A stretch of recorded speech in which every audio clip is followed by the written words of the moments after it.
Assalamualaikum warahmatullahi wabarakatuh.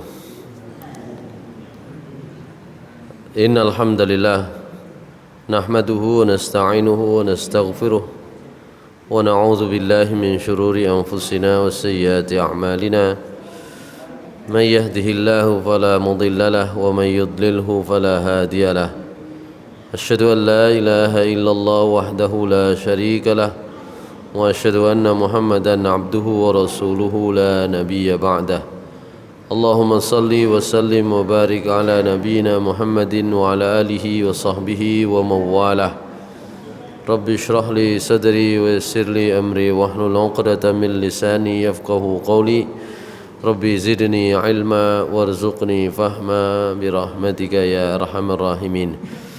Masyaallah muslimin, jamaah salat maghrib di Masjid Al-Ikhlas yang dimuliakan Allah Subhanahu wa taala. Pertama, marilah kita bersyukur kepada Allah Subhanahu wa taala atas karunia dan rahmat yang dikaruniakan, yang diberikan oleh Allah Subhanahu wa taala kepada kita sekalian. Salawat serta salam mudah-mudahan tetap tercurah kepada Nabi Muhammad sallallahu alaihi wasallam, keluarga beliau, sahabat-sahabat dan orang-orang yang mengikuti jalan Rasulullah sallallahu alaihi wasallam hingga hari akhir nanti. Masyaallah muslimin rahimakumullah. Kita lanjutkan kajian kita, mudah-mudahan kajian kita menjadi tambahan bekal iman dan takwa kita kepada Allah Subhanahu wa taala.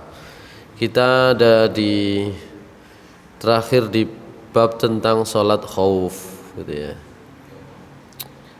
Sekarang kita masuk di bab yang sedikit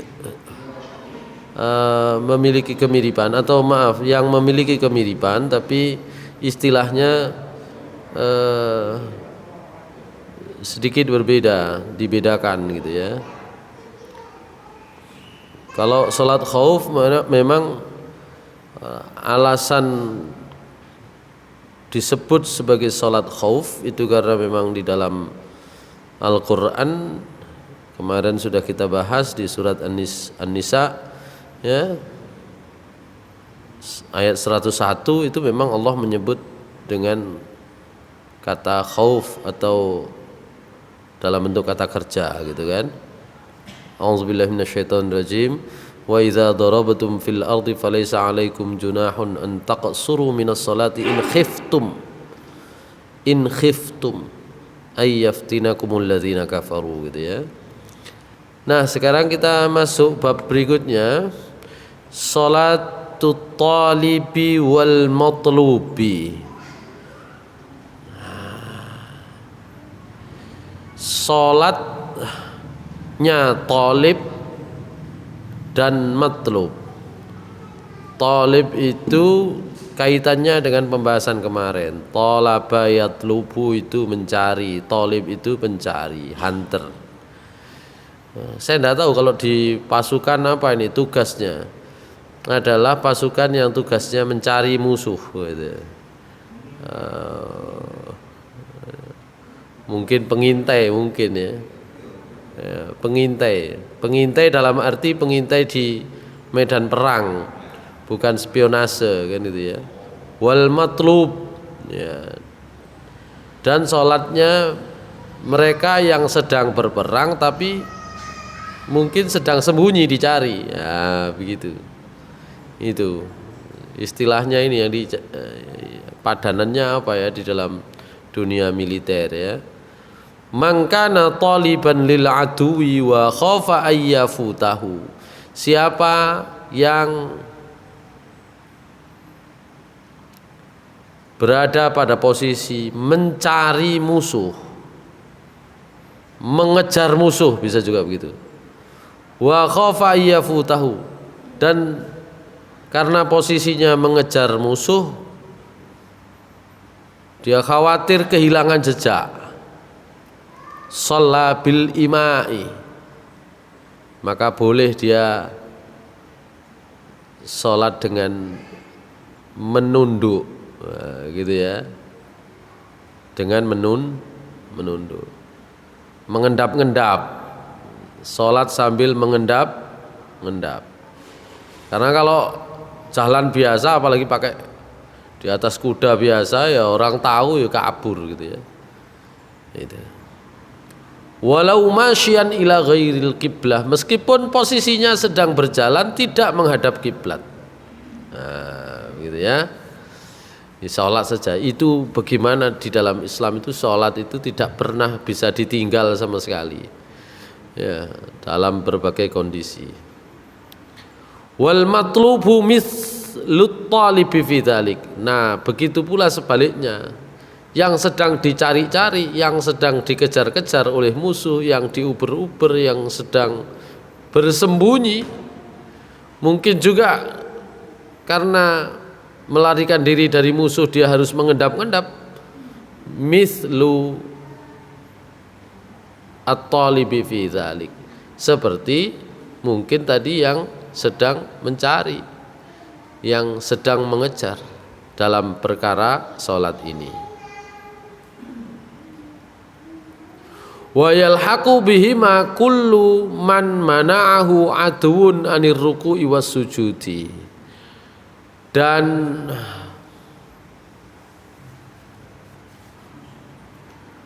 serupa dengan ini semua orang yang memang karena sedang dalam peperangan terhalang untuk bisa rukuk dan sujud ya. Au khafa ala nafsihi au ahlihi au malihi min aduwin, atau karena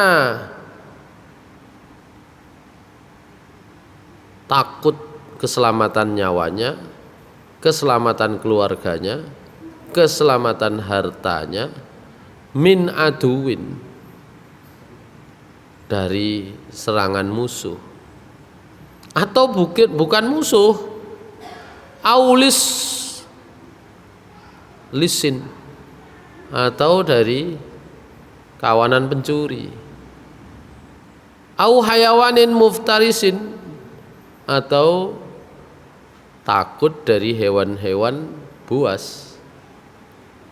Fa innahu yusalli bil imai ila ayyi jihatin tawajjaha ilaiha, maka dia cukup sholat dengan menundukkan badan, merendahkan badan, menghadap kepada ke arah mana saja ya, yang paling memungkinkan begitu ya. Wa qala al-Iraqi, dan al-Iraqi mengatakan wa yajuzu dzalika fi kulli harbin mubahin min sailin aw harikin, itu juga berlaku dalam kondisi ya, upaya-upaya menyelamatkan diri, evakuasi, baik dari banjir termasuk kebakaran, idza lam yajid ma'dalan anhu, kalau tidak bisa mendapatkan penggantinya. Wa kadzal mudinu wal mu'assiru, begitu pula orang yang sedang dalam keadaan kesulitan, idza kana ajizan an bayyinatil i'sar ya, walau zahra bil mustahiq li habsihi wa lam yusaddiquhu, wa kadza idza kana alaihi qisasun yarjul afwa anhu idza sakanal ghadabu bi taghayyubihi. Nah, ini yang enggak enak itu, orang kesulitan, orang terbelit hutang. Nah, ini kan orang terbelit hutang, orang kesulitan, kalau dia belum bisa memberikan penjelasan angele bayar hutang itu ya apa, saking sulitnya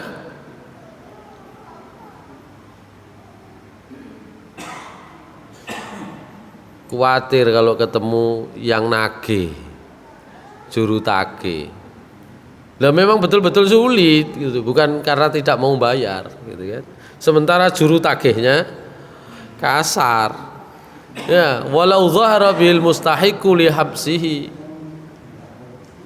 Ya, ini cocok kayak sing dablek-dablek enggak. Ini maksudnya memang betul sulit. Kadang-kadang orang yang mau menagih itu gak lihat situasi juga kan gitu ya. Wah, gak iso bayar utang rantai aja kan misalnya ya. Ditahan diikat misalnya.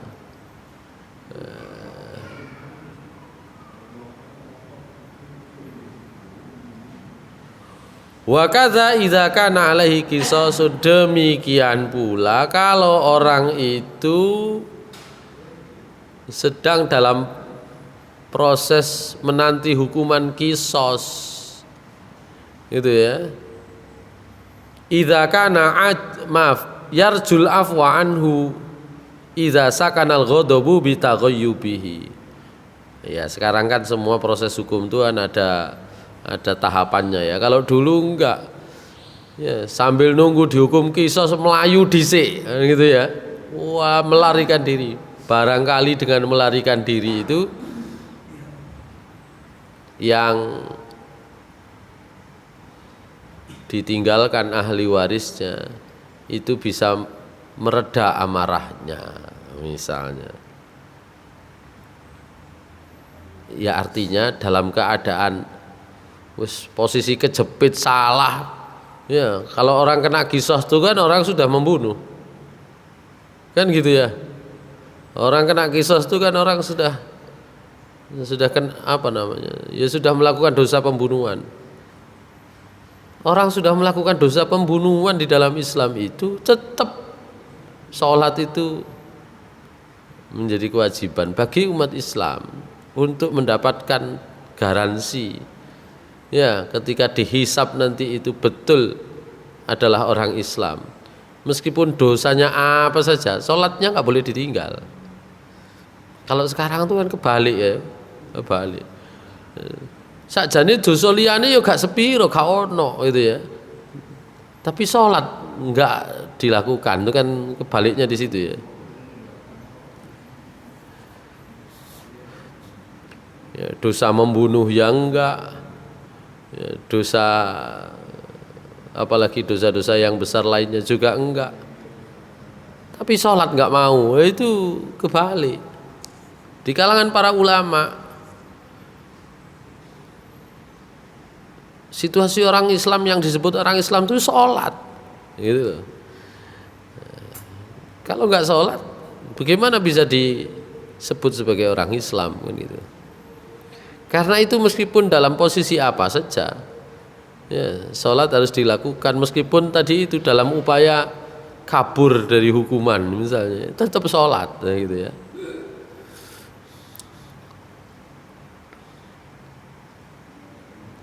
Wa Abdullah bin Anis qala ba'atsani Rasulullah sallallahu alaihi wasallam ila Khalid bin Sufyan al-Huzali wa kana nahwa Arafatin faqala idhhab faqtulhu.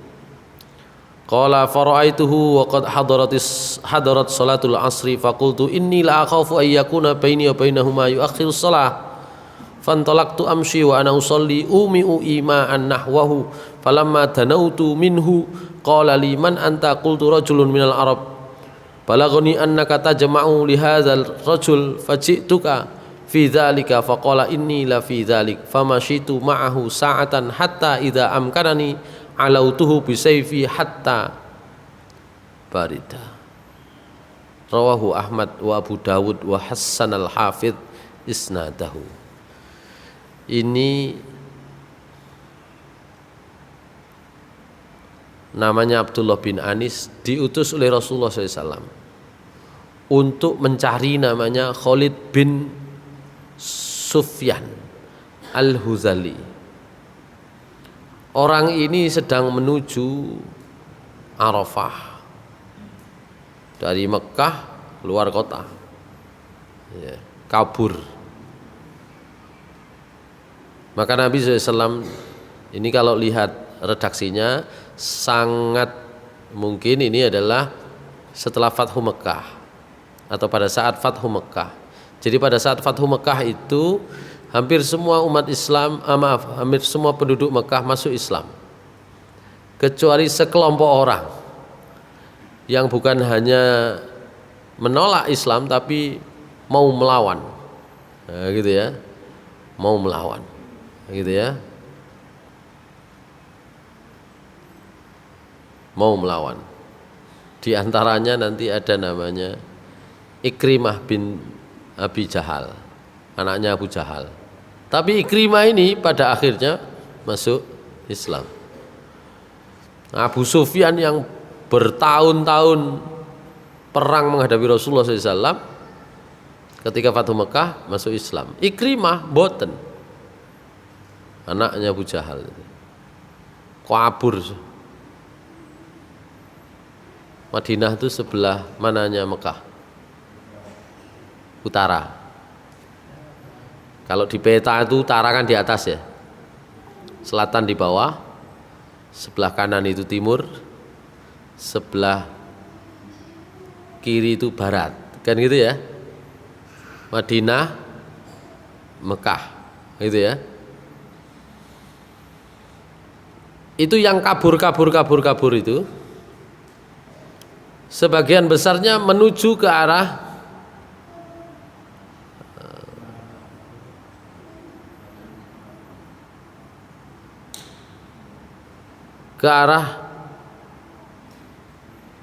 pantai, ke arah dekat laut, ya, berarti ke arah barat, ya.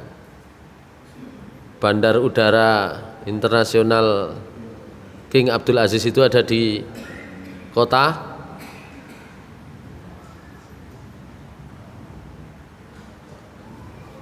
kotanya apa namanya?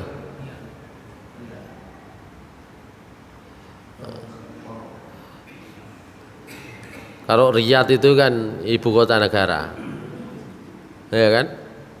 Riyadh itu ibu kota negara, bukan Riyadh, beda. Apa namanya?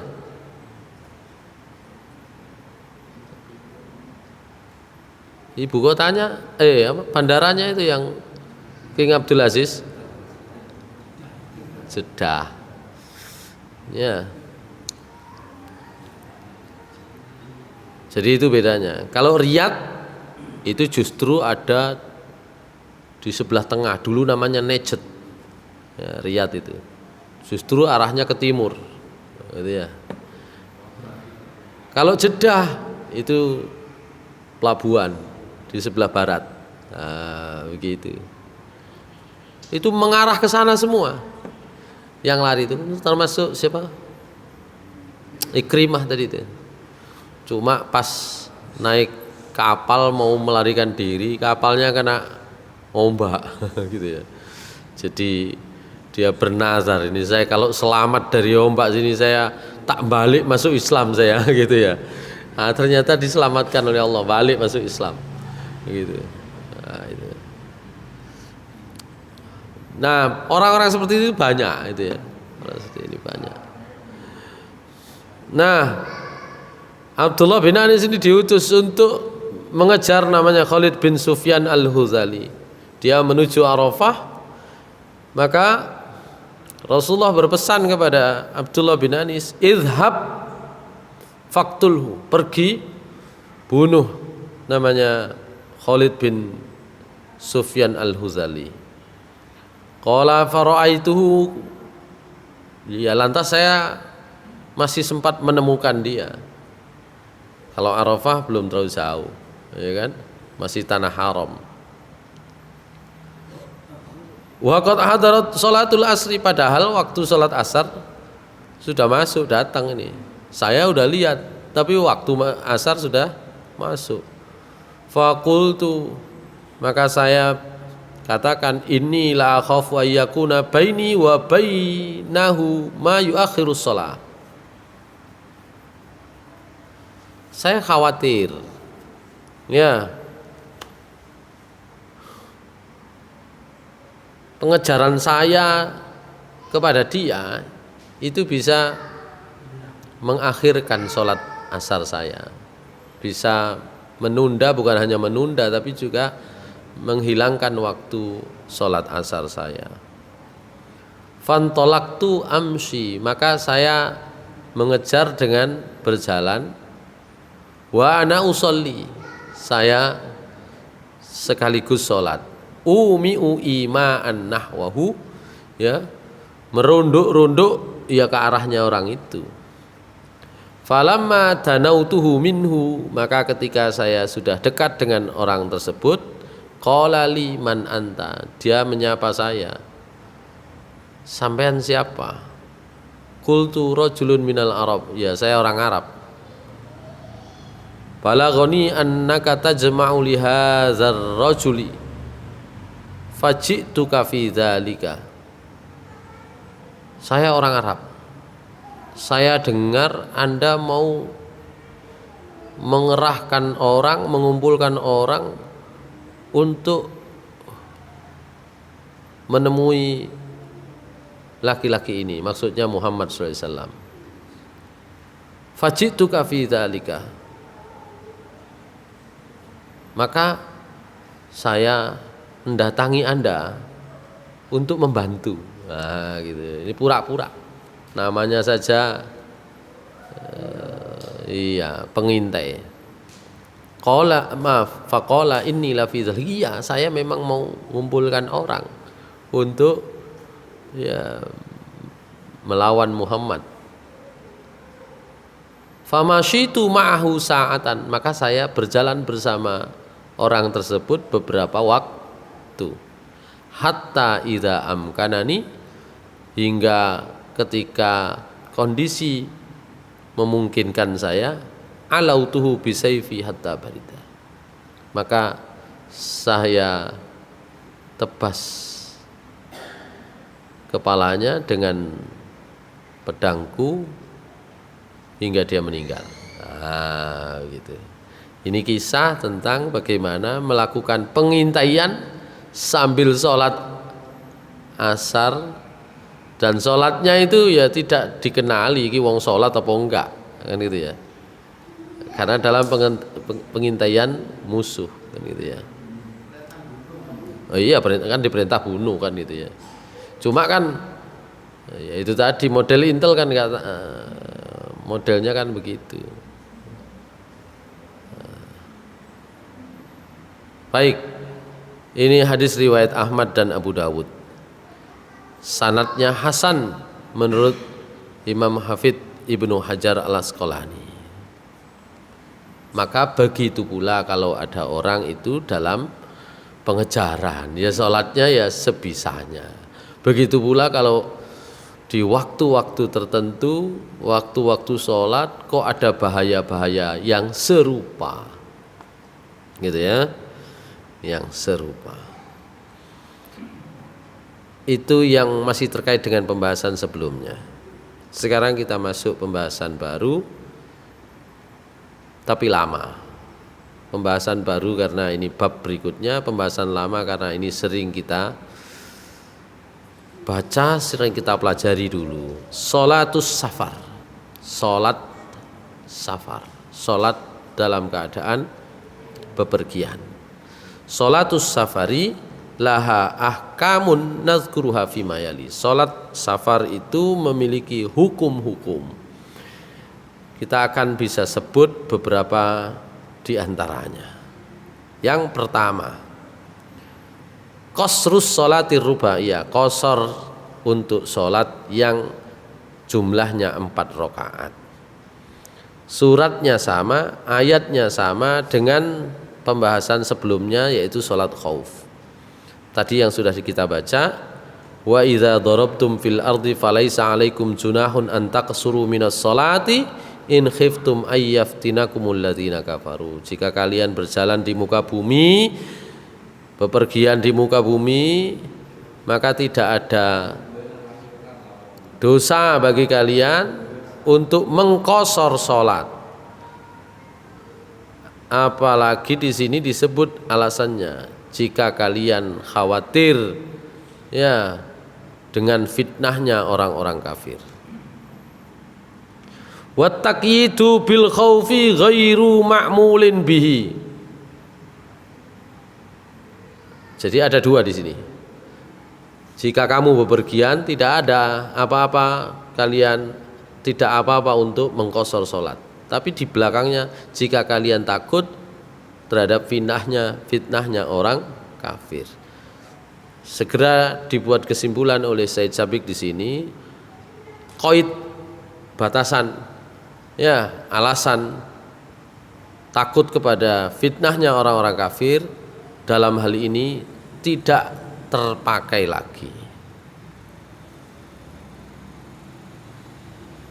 Karena apa? Karena ini pernah sudah ditanyakan pada masa sahabat dan ulama salaf. Fa'an Ya'la ibni Umayyah qala qultu li Umar bin al-Khattabi ara'aita iqsarun nasi shalah wa innama qala azza wa jalla in khiftum ayyaftinakumul ladzina kafaru. Umar, menurut pendapat sampean bagaimana? Orang-orang kok masih qashar salat, padahal kondisi in khiftum ayyaftinakumul ladzina kafaru itu sudah enggak berlaku. Kalau dulu bepergian mau perang khawatir dengan musuh mengqashar biasa. Nabi keluar dari Madinah ya selalu mengqashar salat. Kalau enggak qashar khawatir nanti ada musuh, biasa. Lah sekarang kondisinya sudah aman. Zamannya sampean itu, zamannya Umar itu umat Islam sudah menguasai banyak wilayah. Loh, orang bepergian titik-titik kok qashar sian. Begitu ya. Bagaimana itu? Faqad dzahaba dzalikal yaum. Ya.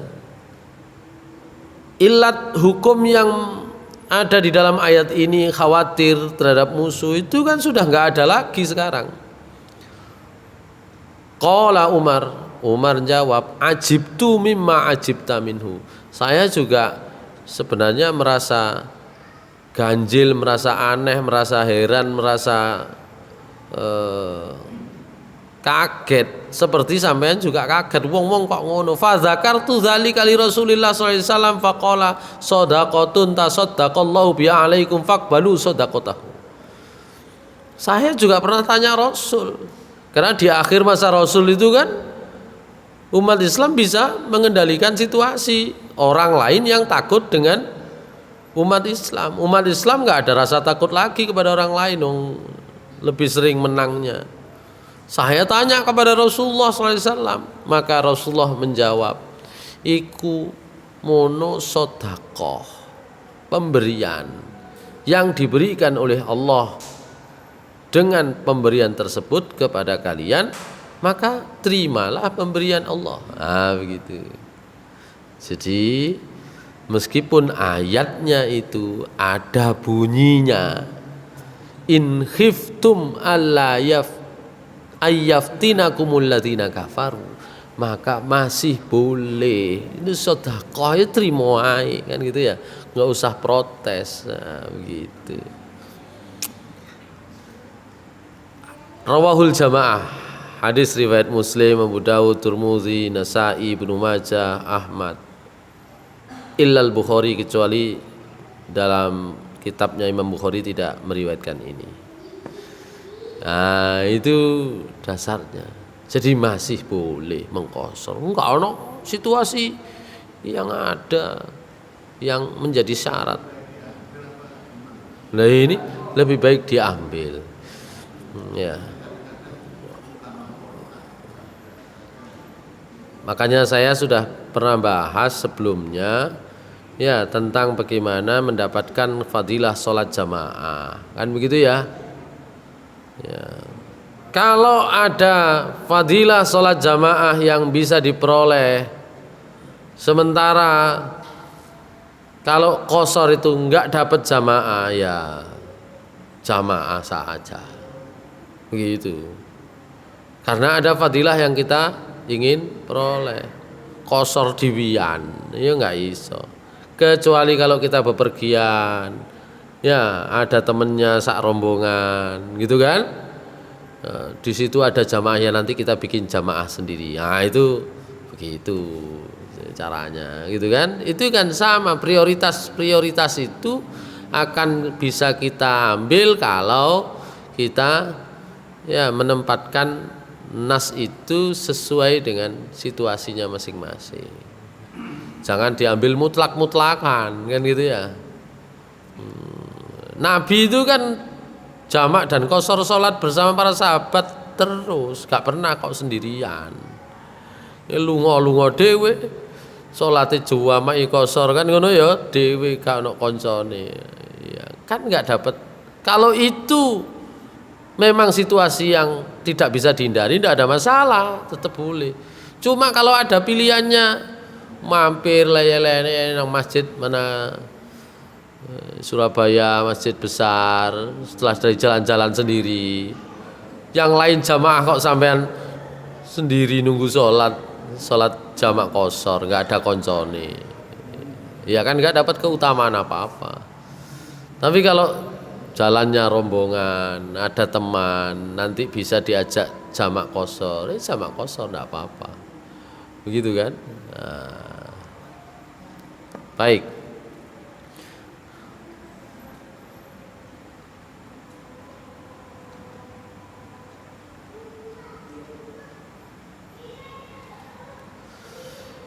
Dalam riwayat yang lain, Umar ketika ditanya, Abdullah bin Umar, kalau tadi Umar bin Khattab, Abdullah bin Umar ditanya tentang persalahan yang sama.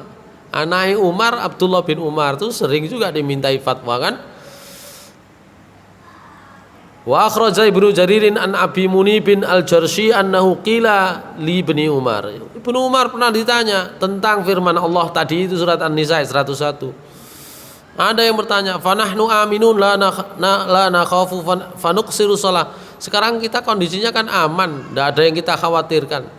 Musuh takut semua kepada kita, aman kita. Apakah tetap kita qashar salat? Faqala, Ibnu Umar menjawab, laqad kana lakum fi Rasulillahi uswatun hasanah. Rasulullah nyuntui ngono ya piye terusan. Nah, begitu kalau bahasa gampangnya kan. Jawaban dengan mengutip surat Al-Ahzab ayat 21. Wa an Aisyah qalat qad furidatis salatu raq'ataini bi Makkah falamma qadima Rasulullah sallallahu alaihi wasallam al-Madinata zada ma'a kulli raq'ataini illa fil maghrib fa innaha witrun nahar wa salatul fajri lituli qiraatiha. Wa kana idza safara shalla as-salatal ula ay allati furidat bi Makkah rawahu Ahmad wal Baihaqi wa Ibnu Hibban wa Ibnu Khuzaimah wa rijaluhu thiqat. Dari Aisyah radhiyallahu anha beliau menceritakan salat itu di Mekah dulunya difardukan, diwajibkan 2 rakaat. Jadi di Mekah sebelum Isra Mi'raj. Ya. Maka ketika Rasulullah SAW datang ke Madinah, semuanya ditambah 2 rakaat, kecuali maghrib, karena maghrib itu adalah witirnya siang, ya kan? Wa sholatul fajri, dan sholat subuh, karena sholat subuh itu bacaannya panjang. Dan Nabi kalau safar, beliau itu sholatnya seperti sholat yang pertama di Mekah, 2 rakaat. Nah, begitu. Jelas jadinya. Qala Ibnul Qayyim mengatakan, wa kana sallallahu alaihi wasallam yaqsuru salatar rubaiyah fa yusalliha rak'ataini min hinin yakhruju musafiran ila ayyarji'a ilal Madinah. Kata Ibnul Qayyim, Nabi SAW itu mengqashar sholat yang 4 rakaat, sholatnya jadi 2 rakaat ketika beliau keluar untuk safar sampai beliau kembali ke Madinah. Dan tidak ada dalil sedikit pun annahu atamma sholat ar-rubaiyah, bahwa beliau itu sholat tamam 4 rakaat. Walam yakhtalif fi dzalika ahadun minal a'immah, dan imam-imam ahli fikih, ahli mazhab fikih tidak ada yang ikhtilaf, tidak ada yang menyelisih itu. Wa in kanu qad ikhtalafu fi hukmil qasri, meskipun hukum salat qasar mereka berbeda pendapat. Ya, ada yang berpendapat faqala biwujubihi Umar wa Aliun wa Ibnu Mas'ud wa Ibnu Abbas wa Ibnu Umar wa Jabir wa huwa mazhabul Hanafiyah.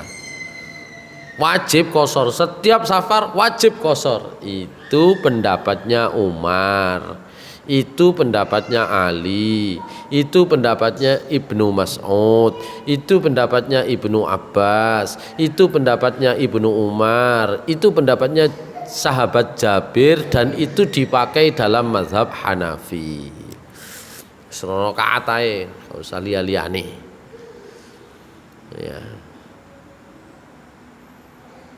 Gitu. Tapi kan tidak semua sahabat begitu. Yang disebut tadi ya sahabat populer-populer, tapi kan tidak semua. Oleh karena itu tetaplah ada yang berpendapat. Wa qalat al-Malikiyah, mazhab Maliki berpendapat al-qasru sunnatun muakkadah. Qasar kalau orang safar itu sunnah muakkadah.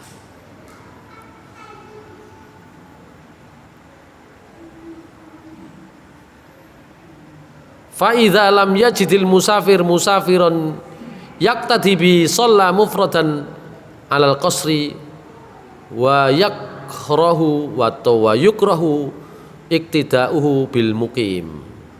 Ini Malikiyah. Sunnah muakkadah. Kalau enggak ketemu orang lain untuk diajak jamaah, dia berjamaah sholat qasar, ya sudah qasar sendiri, enggak, yes, memang begitu. Tidak perlu ikut sholatnya orang mukim. Nah, ini pendapatnya Imam Malik. Karena sudah dari awal sunnah muakkadah.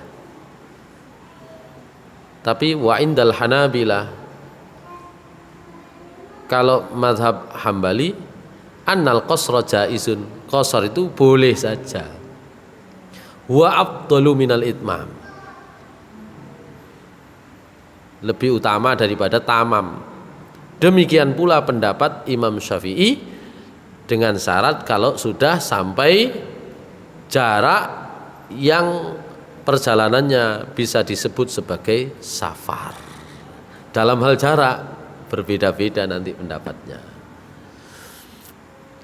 Tapi itu kan untuk menyebut ini wajib atau sunnah muakkadah itu kan tidak didasarkan pada dalil yang qat'i, tapi dalil yang zonni. Dalil zonni itu hanya praktek Nabi. Prakteknya Nabi tidak pernah dilihat oleh para sahabat. Kalau safar tidak pernah dilihat kok sholat itu tamam itu saja. Tapi beliau kan tidak memerintahkan, beliau tidak, ya karena tidak pernah ada orang lain yang mengalami situasi yang begitu ya. Kalau ada yang melakukan tidak melarang kan gitu, nggak ada larangannya gitu. Hanya karena memang itu dilakukan terus, sebagian berpendapat wajib. Nah, begitu. Wajib apa? Ya wajib mengikuti yang begitu itu, mengikuti Nabi qasar itu. Sebagian sunnah, sebagian ya boleh saja. Masa ada hukum sholat ini, sholatnya ini rukhsah kok jadi wajib, ini bagaimana? Nah, begitu. Makanya boleh saja milih. Gitu ya. Baik. Itu hukumnya. Ya. Sekarang jaraknya. Masafatul qasri. Enak ini pembahasannya. Masafatul qasri, jarak qasar. Al mutabadir minal ayah anna ayya safarin fil lughah tala am qasura tuqsaru min ajli salah. Yang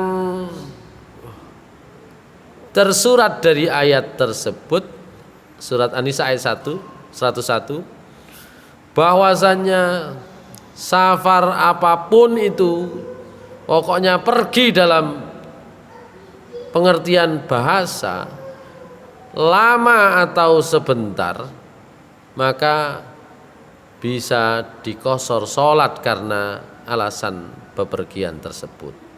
Wa tujma'u, dan bisa dijamak.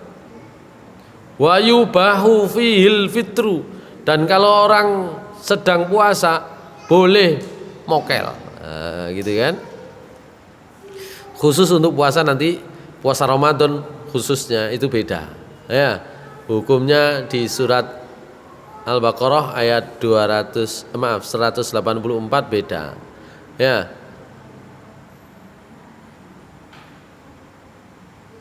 Fa in tatawwa'a khairan fahuwa khairullah wa antasumu khairul lakum. Itu kan beda ya. Ini orang yang bepergian, orang yang sakit, boleh silahkan ya untuk tidak puasa. Tapi di belakang wa antasumu khairul lakum. Orang yang bepergian, kalau kalian puasa lebih baik gitu ya. Itu beda. Tapi mokel boleh saja, boleh ya. Walam yarid minas sunnah ma yuqayyidu hadzal itlaq. Sunnah Nabi, hadis Nabi tidak ada yang membatasi berapa jaraknya. Bepergian dianggap sebagai syarat untuk mengqashar, itu enggak ada jarak yang menentukan. Wa qad naqala Ibnul Munzir wa ghairuhu fi hadhil mas'alah aktsar min 20 qaulan. Ibnul Munzir dan beberapa yang lain itu sudah menukil dalam masalah ini lebih ada 20 pendapat. Yang kita sebut di sini wa nahnu nadhkuru huna as-sahha ma warada fi dzalika. Yang kita sebut di sini yang paling sahih saja.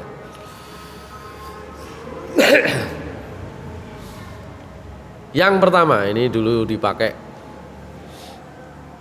ketika di pondok saya dulu ya. Ini yang paling banyak dipakai. Hadis riwayat Ahmad, Muslim, Abu Dawud, Baihaqi dari Yahya bin Yazid, dia bertanya kepada Anas bin Malik tentang qashar salat. Maka Anas menjawab, kanan Nabiyyu sallallahu alaihi wasallam, adalah Nabi sallallahu alaihi wasallam, idza kharaja, apabila beliau keluar dari Madinah, masirata, dalam perjalanan salasata amyalin, 3 mil, au farasik, atau 3 farsakh, yusolli rakaat, ini beliau sholat 2 rakaat sudah. Qashar. 3 mil niku pinten? 5 kilo ya kira-kira. Ya. 5 kilo. 1,8 ya?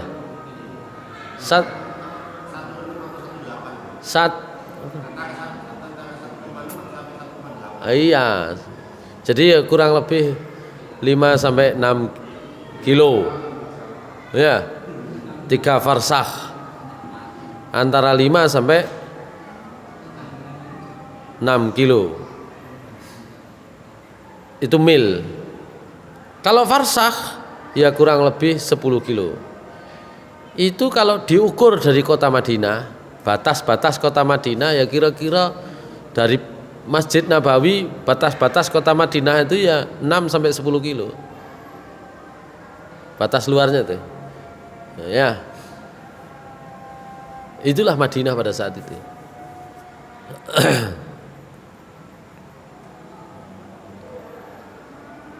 Ya, batasnya kan harus dihitung, bukan dari rumah.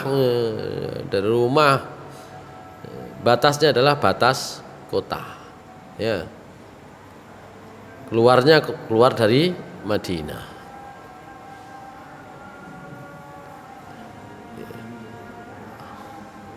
Ini tapi juga bisa juga dimaknai dari rumah tuh, tapi saya ingin supaya ada namanya batas aman tuh kalau ngukur itu ya, batas aman itu ya. Nah, begitu. Tapi kalau pakai kalimat yang mutlak ya sudah, keluar rumah, keluar dari Madinah, keluar dari rumahnya Nabi di Masjid Nabawi itu ya, perjalanan 3 mil ya. Nanti kita lihat, kalau dulu disebut keluar keluar dari Madinah itu Nabi ya keluar Madinah itu ya keluar kota Madinah gitu ya, bukan hanya keluar dari rumah. Tapi kita nanti akan ketemu jarak yang lebih pendek lagi. Tenang saja. 3 mil yang pertama atau 3 farsah. Al-Hafidz Ibnu Hajar Al-Asqalani dalam Fathul Bari mengatakan huwa asahhu haditsin warada fi bayan dzalika wasrah. Ini adalah hadis yang paling sahih, paling jelas yang menerangkan tentang jarak qasar salat itu.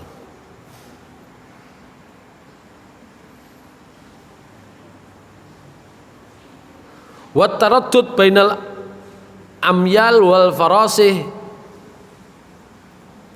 yadfa'u ma dzakarahu Abu Sa'id Al-Khudri qala kana Rasulullah sallallahu alaihi wasallam idza safara farsakhan yaqsurus shalah rawahu Sa'id bin Mansur wa annal farsah salasata amyal. Sementara keraguan ini 1 farsah atau 1 mil itu gampang sudah bisa ditolak oleh riwayatnya Abu Sa'id Al-Khudri. Abu Sa'id Al-Khudri menyatakan Rasulullah SAW kalau beliau safar sejauh 1 farsah beliau mengqasar sholat. 1 farsah itu 3 mil ya, 1 farsah itu 3 mil. Itu ada yang berpendapat begitu. Wa minal ma'rufi annal farsah salah 1 amyal. Fayakunu hadithi Abi Sa'idin rafi'an li syakkil waqi' fi hadithi Anas wa mubayyinan anna aqalla masafati qasara fiha Rasulullah sallallahu alaihi wasallam salakana salasata amyal wal farsah. Dari sini bisa dihilangkan keraguannya hadisnya Anas tadi itu 1 farsah, 3 farsah atau 3 mil. Oh ternyata Abu Sa'id ngomongnya 1 mil sudah keluar, 1 mil 1 farsah sudah qasar. 1 farsah sama dengan 3 mil. Berarti minimal beliau mengqasar sholat adalah kalau keluar 3 mil atau 1 farsah. Jelas jadinya 3 mil sama dengan 1 farsah. Jadi minimal keluar 3 mil qasar atau minimal 1 farsah qasar.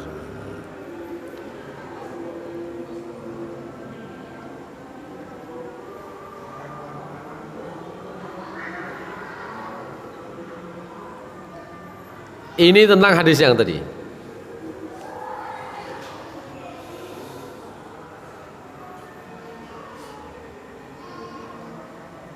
Nah, ini di sini ada keterangan karena ini hadisnya kitabnya kitab modern wal farsakh dan 1 farsah itu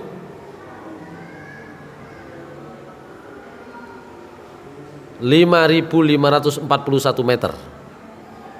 Wal mil 1748 meter. 1 mil 1748 meter. 1 farsah 5.541 meter. Jadi sama ya, 3 mil sama dengan 1 farsah. Selesai. Tapi wa aqallu ma marada fi masafatil qasri mailun wahidun rawahu Ibnu Abi Syaibah bi isnadin sahihin an Ibnu Umar wa bihi akhadha Ibnu Hazm. Tapi jarak terpendek tentang kebolehan qasar sholat itu ternyata hanya 1 mil. Riwayatnya ada di dalam kitab Ibnu Abi Syaibah dengan sanad yang sahih dari Ibnu Umar. Dan dengan dalil inilah Ibnu Hazm mengambil dalil bahwasanya Nabi SAW kharaja ilal baqi lidafnil mauta wa kharaja ilal fada li qada'il hajat walam yaqsur. Kalau kurang daripada itu ke makam baqi. Makam baqi itu di mana? Kan Cideng ya. Wah kharaja ilal fadha ya, itu keluar dari rumah ke Baqi di Cideng ya, nggak sampai 200 meter atau ke lapangan Di sana itu ada lapangan yang biasa dipakai sebagai tempat sholat Idul Fitri dan sholat istisqa. Jaraknya ya kira-kira 200 meter mungkin ya, nggak sampai 150 meter. Sekarang jadi tuku-tuku sama pertukuan sama apa namanya, ada masjidnya di sana ya, masjid apa namanya, Rumamah ya, masjid Rumamah ya, itu dengan pintu gerbangnya ya jaraknya cuma 50 meter, tapi pintu gerbangnya dengan rumah Nabi ya kira-kira 120 meter lah kira-kira ya, nah, gitu. Itu tempat lapang ya, beliau tidak kosor ya, artinya karena dekat sekali kan gitu ya. Wa amma ma dhahaba ilail fuqaha min ishtiratis safarit tawil wa aqalluhu marhalatani indal ba'di wa thalathu marahil indal ba'dil akhar faqad kafana ma'unatir raddi alaihim al-imam Abul Qasim al-Kharqi qala fil Mughni qala al-musannif wala ara lima sara ilaihil a'immah hujjatan li an aqula sahabah muta'aradatan mukhtalifatan wala hujjatan fiha ma'al ikhtilaf wa qad ruwiya an Ibni Umar wa Ibni Abbas khilafa mahtajja bi ashabuna thumma law lam yujad dzalika lam yakun fi qaulihim hujjatan ma'a qaulin nabi sallallahu alaihi wasallam wa fi'lihi wa idza lam tathbut aqwaluhum imtana al-masiru ila at-taqdir alladhi dzakaruhu liwajhaini ahaduma annahu mukhalifun li sunnati nabi sallallahu alaihi wasallam allati rawainaha wa li dhahiril qur'an li anna dhahirahu ibahatil qasl liman daraba fil ardi liqauli ta'ala wa idza darabtum fil ardi falaysa 'alaikum junahun an taqsuru minas shalah. Sementara pendapat para imam-imam mazhab yang mensyaratkan 2 marhalah, 3 marhalah ya, 2 marhalah itu ya kira-kira 100 sekian kilometer gitu kan, itu tidak ada dasarnya dari hadis Nabi, dari ayat, prakteknya juga tidak ada, di kalangan para sahabat juga nggak ada pernah berselisih tentang ini, tentang jarak tadi itu selesai ya. Oleh karena itu lam yakun fi qaulihim hujjatun, lam yakun fi qaulihim hujjatun. Jadi dalam pendapat mereka itu hujjahnya kelihatannya nggak ada, itu kok didasarkan pada qaulin Nabi sallallahu alaihi wasallam wa fi'lihi, sabda Nabi atau perbuatan Nabi sallallahu alaihi wasallam. Idza lam tathbut aqwaluhum imtana al-masir ila takdir, ya kalau pendapat mereka itu tidak bisa dijadikan, tidak ada dalilnya ya tidak perlu dinilai lah begitu ya, ya tidak perlu dinilai panjang lebar kan gitu ya. Lam imtana al-masir ila takdir, jadi ya enggak usah dianggap terlalu panjang gitu ya, sudah biar saja pendapat begitu ya. Ya. Karena jelas tadi hadisnya itu.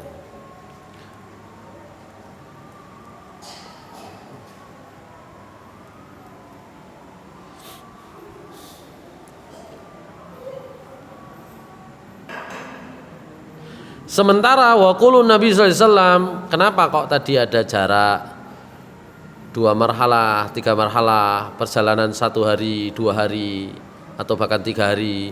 Itu karena memang ada dalilnya, cuma terlalu jauh memaksanya. Apa dalilnya? Nabi sallallahu alaihi wasallam bersabda, yamsahul musafiru salasata ayyamin. Musafir itu boleh mengusap apa namanya? Sepatu, di atas sandal, di atas sepatu, di atas kaus kaki, ya, di atas sorban, tidak perlu dibuka dalam berwudu, itu kalau dalam keadaan safar selama 3 hari. Nah, itu jadi alasan, loh musafir telung dino, nah, gitu. Ja'ali bayani muddatil mashi fala yuhtaju bihahuna. Ini kan menjelaskan, hadis ini kan menjelaskan tentang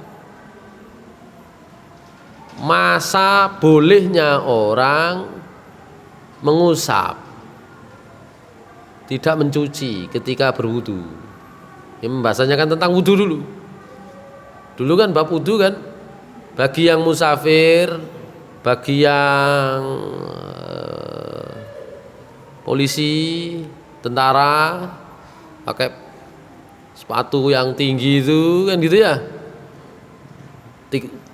Dinas pengamanan mengamankan demo itu enggak perlu dilepas untuk wudunya selama kalau berangkatnya sudah dalam keadaan wudu. Kan dulu sudah kita bahas tuh ya. Nanti sudah batal, sudah pipis, itu sepatu enggak dilepas, enggak ada masalah. Wudu enggak dilepas, enggak ada masalah, cukup diusap di atasnya, enggak ada masalah. Nah, hadis itu menjelaskan itu, bukan menjelaskan tentang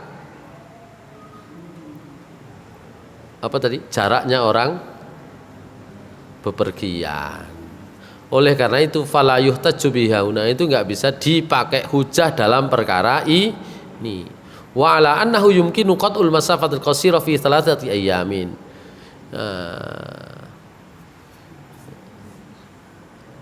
Dan hadis itu juga menjelaskan bahwa bepergian yang boleh orang itu mengusap sepatunya itu boleh jadi ya nggak sampai 3 hari juga sudah selesai. Itu juga boleh, artinya pergi ke pasar misalnya, kalau dari sini ya, pergi ke pasar yang jaraknya 10 kilo dari sini misalnya, umpama di sana batal mau sholat nggak perlu dilepas, kan juga boleh mengusap tanpa dicuci itu kakinya. Nah, jadi itu tidak menjelaskan tentang jarak orang dianggap bepergian, juga tidak membahas tentang syarat itu tadi, syaratnya qasar itu tadi berapa jauhnya, enggak. Itu hanya memberikan penjelasan kalau orang bepergian kemudian wudu tanpa melepas sepatu dibolehkan selama tidak lewat 3 hari. Ya, itu pembahasannya di situ. Baik. Atau ada juga riwayat yang lain. Ya. Misalnya la yahillu limra'atin tu'minu billahi wal yaumil akhir an tusafira masirata yaumin illa ma'azim mahramin. Tidak boleh perempuan yang beriman kepada Allah hari akhir, perempuan yang beriman kepada Allah dan hari akhir untuk safar sejauh perjalanan 1 hari kecuali dia punya mahram yang menyertai. Ini dipakai dasar, safar itu 1 hari perjalanannya. Kalau tadi safar itu ini nggak ada hubungannya, gitu ya. Jadi yang betul-betul bicara tentang jarak safar yang kemudian boleh orang mengqashar sholat tadi itu. Bahkan yang paling pendek mailun wahidun, 1 mil saja. Nah, gitu ya. Baik.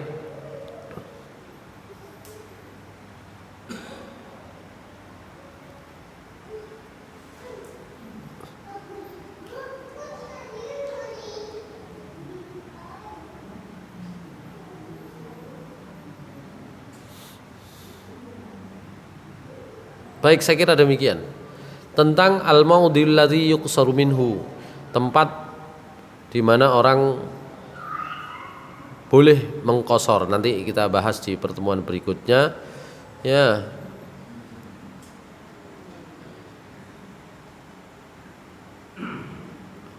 Ini tadi yang seperti saya bahas.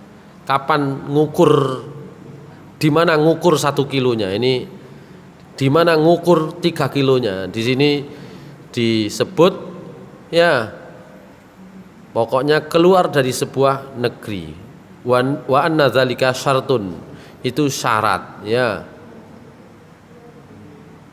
Dan Nabi itu selalu mengqashar sholat kalau beliau keluar dari kota Madinah. Nah, itu intinya di situ. Jadi bukan keluar dari rumah, tapi dari kota Madinah. Ya. Saya kira demikian pembahasan kita karena waktu salat Isya sudah lewat agak lama. Aku qouli hadza wa astaghfirullah li wa lakum innahu ghafurur rahim. Assalamualaikum warahmatullahi wabarakatuh.